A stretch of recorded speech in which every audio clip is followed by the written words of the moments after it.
Sir, ಬೆಂಗಳೂರಿನ HAL hotel ಒಂದರಲ್ಲಿ ಸ್ಫೋಟ ಆಗಿದೆ, ಅದ್ರ ಬಗ್ಗೆ ತಮಗೆ ಮಾಹಿತಿ ಏನು ಎತ್ತ? ನನಗಿರೋ ಮಾಹಿತಿ ಪ್ರಕಾರ 12 ಗಂಟೆ ಸುಮಾರು 12 ಗಂಟೆ ಆದಮೇಲೆ ಯಾರೋ ಒಂದು ಬ್ಯಾಗ್ನಲ್ಲಿ ಇಟ್ಟು ಹೋಗಿದ್ರು ಅಂತ ಹೇಳ್ತಾರೆ. ಇದು ತನಿಖೆ ನಡೀತಾ ಇದೆ.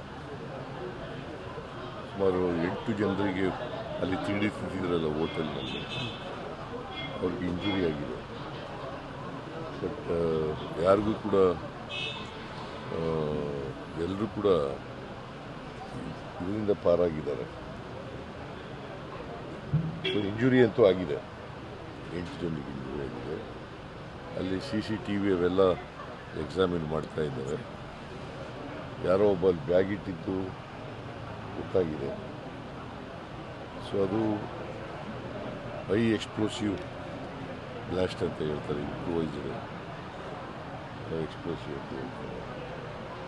ನೋಡಬೇಕು, ಅದು ಇನ್ನೂ ತನಿಖೆ ನಡೀತಾ ಇದೆ. ಉಗ್ರರ ಕೃತ್ಯ ಅನ್ನುವಂಥದ್ದು, ಉಗ್ರರ ಕೃತ್ಯನ ಅಥವಾ ಇದು ಉಗ್ರರು ಮಾಡಿರುವಂಥ ಟೆರರಿಸ್ಟ್ ಮಾಡಿರೋದು ಅಲ್ಲ, ಗೊತ್ತಿಲ್ವಲ್ಲಪ್ಪ, ಇನ್ನೂ ಅಷ್ಟೇ ಇನ್ವೆಸ್ಟಿಗೇಷನ್ ನಡೀತಾ ಇದೆ. ಈಗಿರತಕ್ಕಂಥ ಮಾಹಿತಿ ಪ್ರಕಾರ ಅಲ್ಲಿ ಎಲ್ಲ ಪೊಲೀಸ್ನವರೆಲ್ಲ ಹೋಗಿದ್ದಾರೆ, ತನಿಖೆ ನಡೀತಾ ಇದೆ. ಹೋಮ್ ಮಿನಿಸ್ಟ್ರಿಗೂ ಹೇಳಿದ್ದೀನಿ ಹೋಗಿ ಅಲ್ಲಿಗೆ. ಸೊ ಸ್ವಲ್ಪ ಹೊತ್ತಲ್ಲಿ ಗೊತ್ತಾಗುತ್ತೆ ಏನು. ಅದು ಸ್ಫೋಟಕ ಭಾರಿ ಪ್ರಮಾಣದ ಏನು?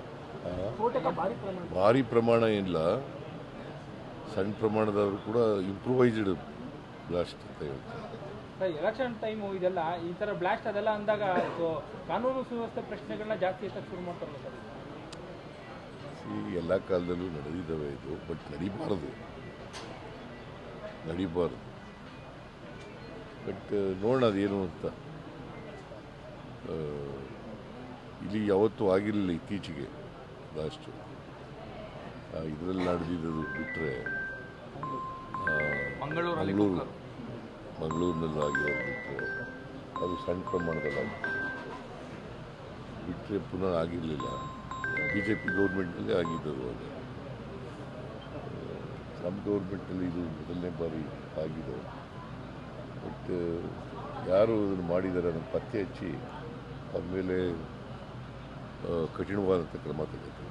ಸರ್, ಇತ್ತೀಚೆಗೆ ಯಾವುದೇ ಘಟನೆ ಆದರೂ ರಾಜಕೀಯ ಆರೋಪ ಪ್ರತ್ಯಾರೋಪ ಆಗ್ಬಿಡುತ್ತೆ. ವಿರೋಧ ಪಕ್ಷಗಳಿಗೆ ಹೇಳ್ತೀರಾ ಸರ್, ಈ ವಿಚಾರದಲ್ಲೂ ಸಹ ತನಿಖೆಗೆ ಸಹಕಾರ ಕೊಡಿ, ರಾಜಕಾರಣ ಮಾಡಬಾರ್ದು ಅಂತೇಳಿ ಮನವಿ ಮಾಡ್ತೀರಾ ಸರ್? ಇಲ್ಲ, ರಾಜಕಾರಣ ಮಾಡಬಾರ್ದು. ಈಗ